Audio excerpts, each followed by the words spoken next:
Hi, I'm Gabriella, and I'm a news team editorial intern here at Ballotpedia. Today I'm going to be talking about measures in response to COVID-19 restrictions. The coronavirus pandemic has shaped the political landscape of the United States. Ballotpedia is tracking ballot measures proposed in response to the coronavirus pandemic and related regulations.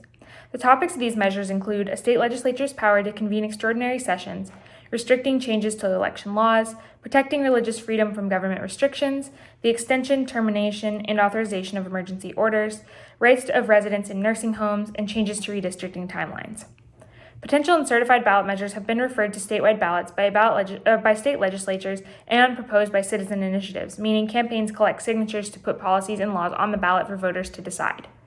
In 2020, New Jersey voters approved a legislatively referred ballot question that postponed the state legislative redistricting process until after the election on November 2nd, 2021, if the state received federal census data after February 15th, 2021. The measure was proposed in response to the 2020 census field operations being delayed due to the pandemic. In May, Pennsylvania voters approved two legislatively referred ballot questions that related to the governor's emergency powers. Question 1 allows the legislature to pass a resolution, which the governor cannot veto, by a simple majority to extend or terminate a governor's emergency declaration.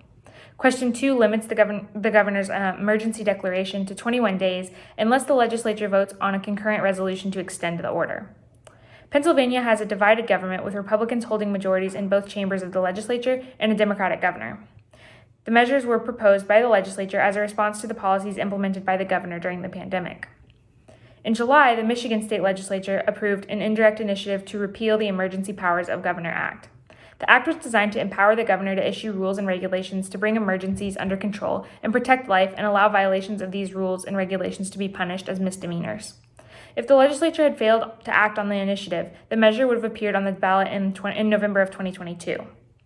In November 2021, Texas voters will decide two legislatively referred constitutional amendments related to COVID-19 regulations.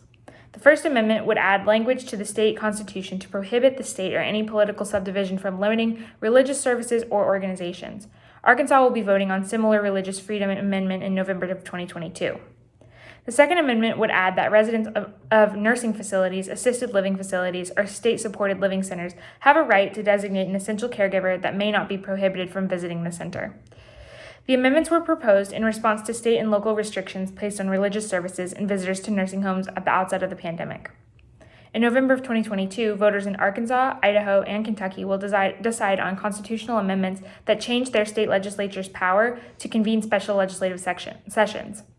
Alabama voters will decide on an amendment to require changes to laws governing the conduct of a general election to be implemented at least 6 months from the general election. In Utah, the ballot will feature an amendment to increase appropriations limits during emergencies and exempt emergency federal funding from appropriations limits. You can learn more about ballot measures in response to COVID-19 pandemic regulations at https://ballotpedia.org/ballot measures in response to the coronavirus pandemic and coronavirus related regulations. Thank you so much and have a great day.